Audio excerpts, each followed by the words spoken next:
Hey everybody, it's Gypsy and welcome to On the Edge of Appalachia. And since it's my favorite time of year, Halloween, and my birthday, which is 3 days later, um, I thought we would have some of story time, Halloween story time, I guess. And these stories are true. They happened to me all throughout my life. I'm going to start in my childhood because I don't know. It was like my experiences get more, I don't know if you want to say exciting, intense, or more detailed as I get older. I don't know what it is. Most of the ones when I was a child, they will be shorter stories. So I'll probably get a few in with this video. Also, we will be visiting at least one cemetery again this October. Old cemetery, because I don't know, for some reason in rural areas you seem to be able to find old cemeteries easier. We have a lot of them around here. Okay, so my first story I want to tell you is I was a little girl, I don't know, maybe 4 or 5 years old. Now, before I get into this, I wasn't one of those children who was obsessed with Star Trek, although because of my cousin's obsession with Star Trek, I was forced to watch it sometimes.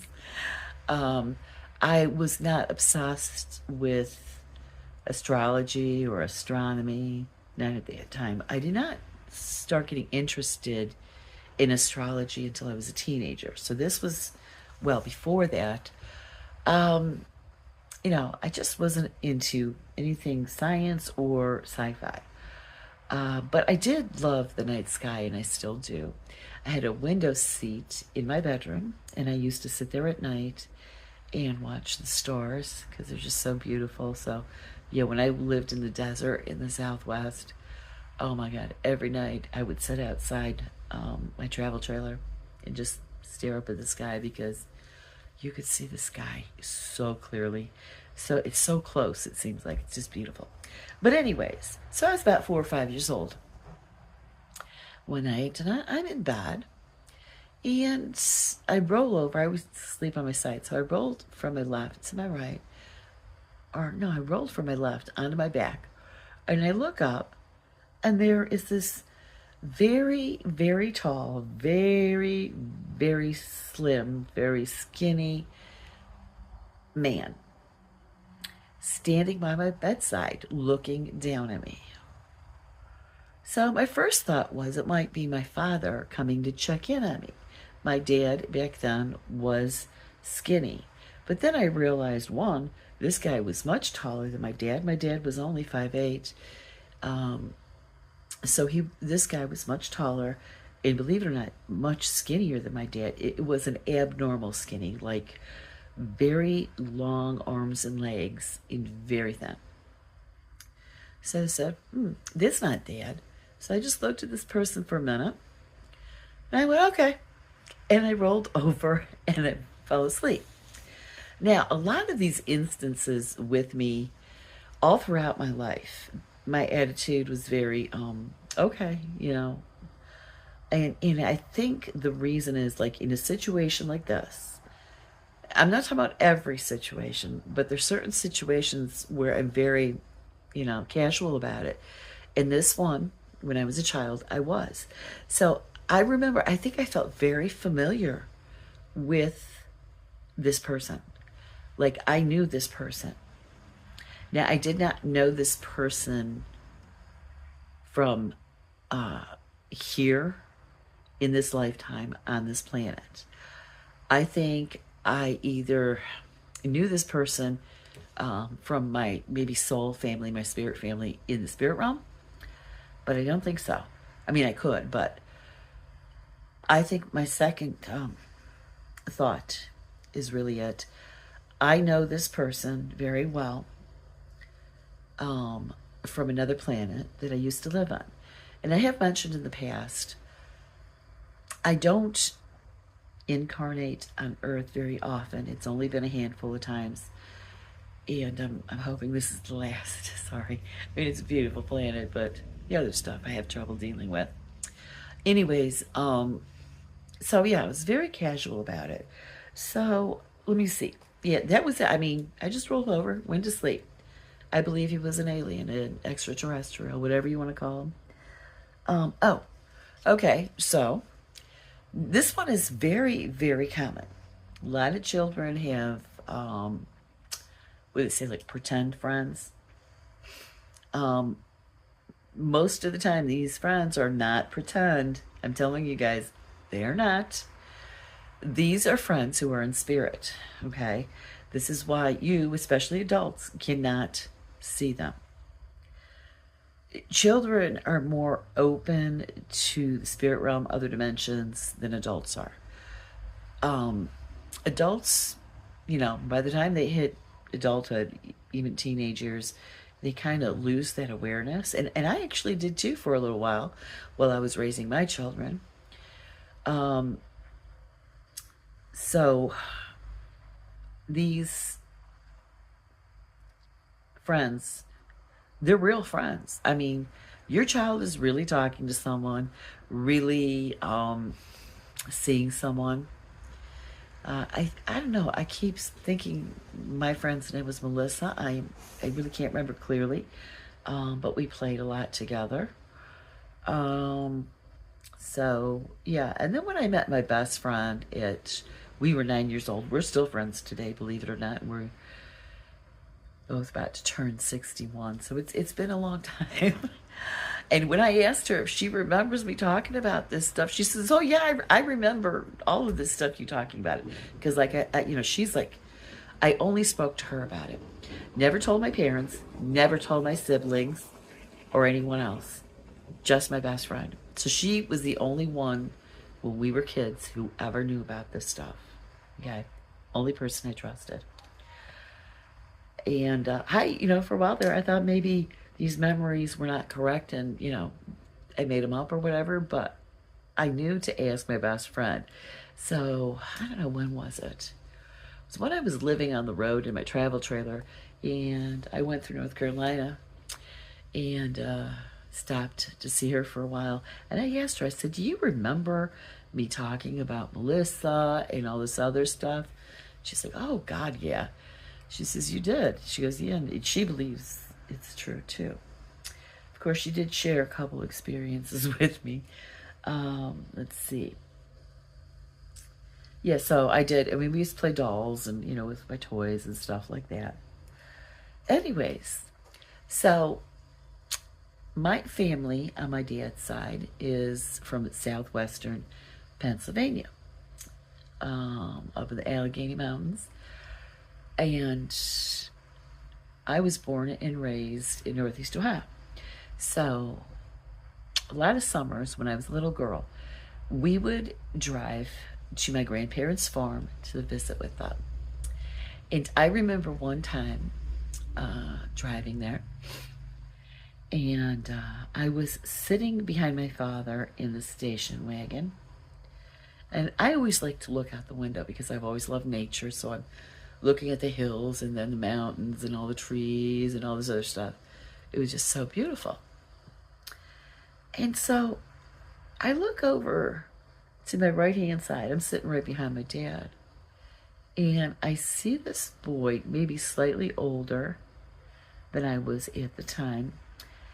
He's wearing a ball cap and jacket, jeans. The style was very much maybe early 50s, late 40s. And I looked over, and again, I wasn't shocked to see him. I think I was seeing him a lot, talked to him a lot. Um, but I remember this so clearly, and he smiled at me. And then I looked over this way, and I looked back, and he was gone. So this person happened to be my uncle.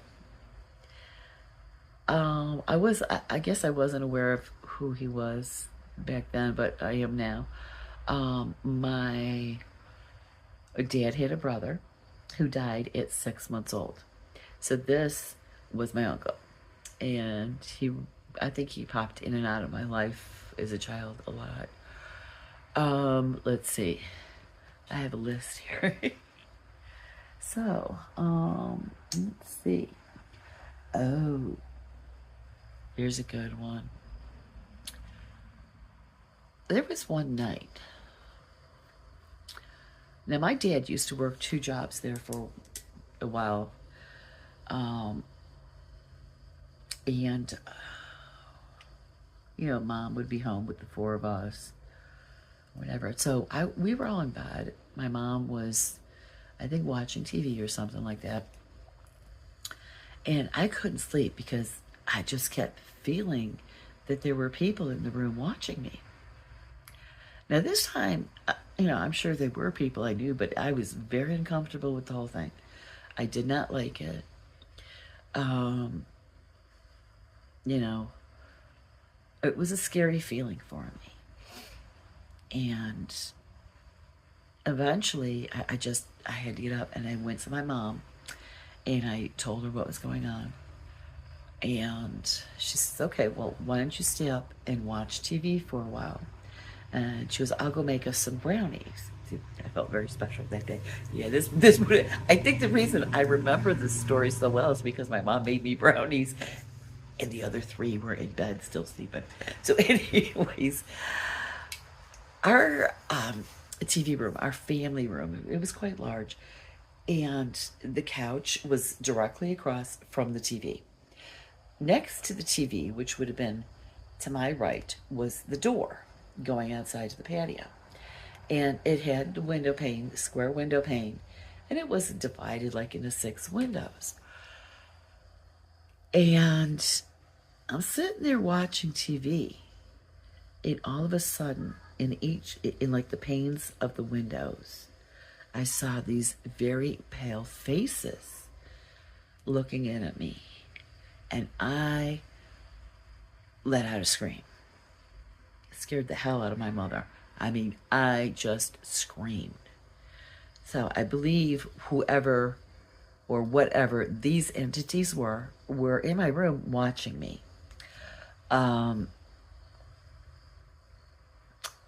So, yeah, I don't know what that was about, but I don't know how much later it was. I was sleeping over, you know, I just told you about my best friend Pam, who I met when I was 9. So I must have been about 10, 11 when this happened. I was sleeping at her house, and we always had to say we would play Clue, the board game Clue, on her bedroom floor. And we would pretend we're betting, and we would use chocolate chips is the prize. Anyways, so we're on the bedroom floor, and I look up. She had like corner windows, like you know, the corner of the room was here, and there was a set of windows here, and a set of windows here. And I look up, and in the windows, it was only one this time, but the same face showed up. And I remember telling her about it, and her neighbor next door had just died. And she goes, oh, that's probably Mr. So-and-so because he just died. I said, no, I don't think so. It didn't really look like him. It doesn't feel like it. Plus, it's the same faces I saw in the window at home. And I think that happened before this gentleman died. So, I don't know what that was about. But after the sleepover, I never saw those faces again. I don't know why. Just stopped. Just like that. So let's see. Okay. So this story happened when I was 16.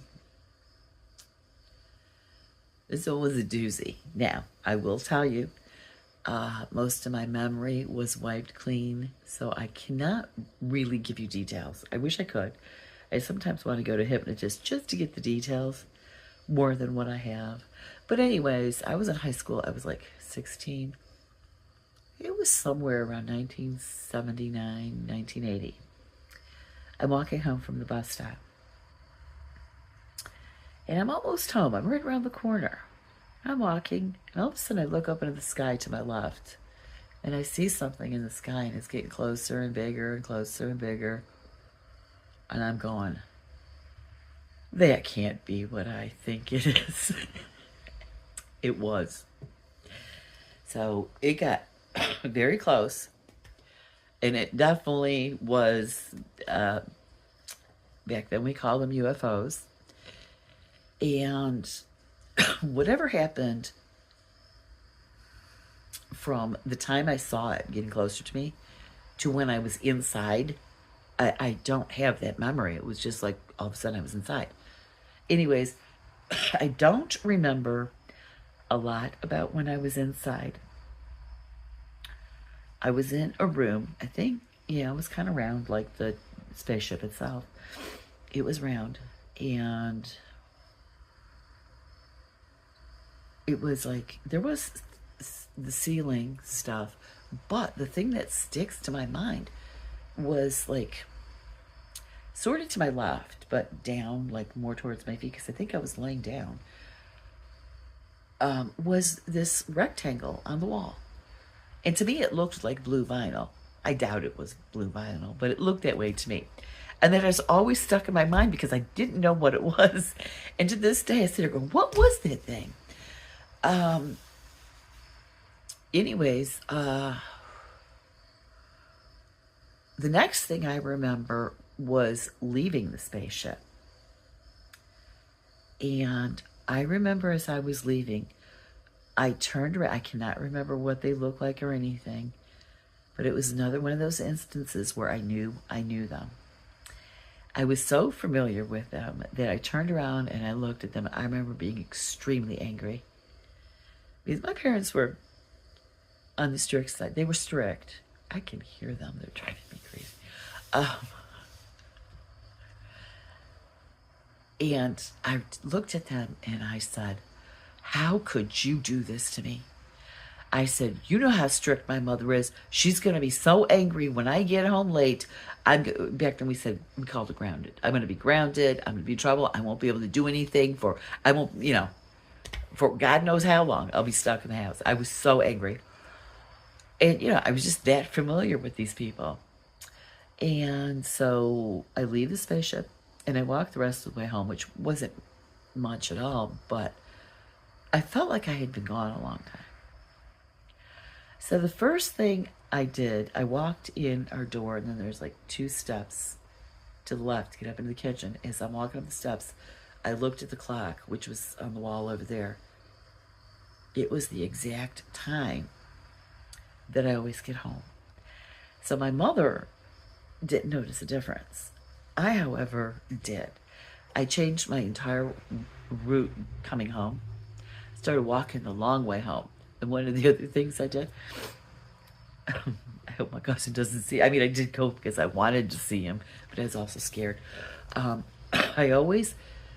bus stop dropped me off at the movie theater, which was right next door to the car dealership that my cousin worked at. So I would always get off the bus. I would go straight to the car dealership, and I would, talk to my cousin Carl for a while till I felt brave enough, and then I walked home the long way.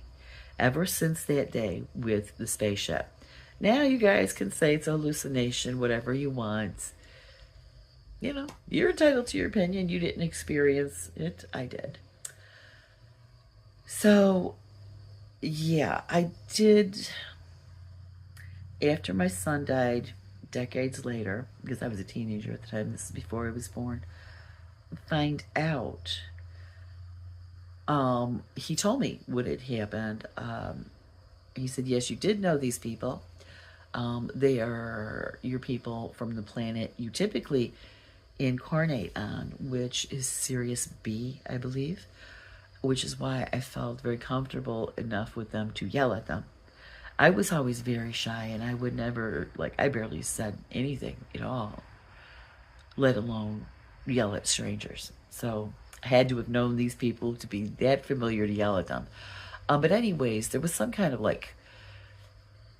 we had this agreement before I was born, and for those of you who don't believe in this kind of stuff, it's okay, just relax, okay? It's not your thing, it's not your thing, it's mine. No proselytizing lectures or anything like that, please. Anyways, before I was born, I made let's say a deal with my people on Sirius. That, and that is why my dog's name is Sirius. I named him after there. Um, I was to come in with psychic abilities in this life because something about I mean, they have good psychic abilities on other planets. We have forgotten here our psychic abilities. We all have them, though, everyone. I always tell you guys that. Um, they are trying to enhance that. So they have hybrid children. So what they do is those of us from Sirius who came at this time in human bodies to planet Earth, our souls incarnated into human bodies, they wanted to take, like, all right, my eggs and inseminate them with someone who is incarnated as Syrian, Sirius, from Sirius, to come up with young people who had even more enhanced psychic abilities. And that's what that was about. So, yes. I have been told I do have a hybrid child. I'm just going to leave it there. So, these are my childhood stories. Now, I did have, when I hit, I would say after that abduction, maybe, if something could pop up in my memory, just, out of the clear blue anytime. But as far as I can remember, for quite some time, I was very, very focused on my children. I had about 20 years where nothing happened. But I'd say from middle age till now, it is,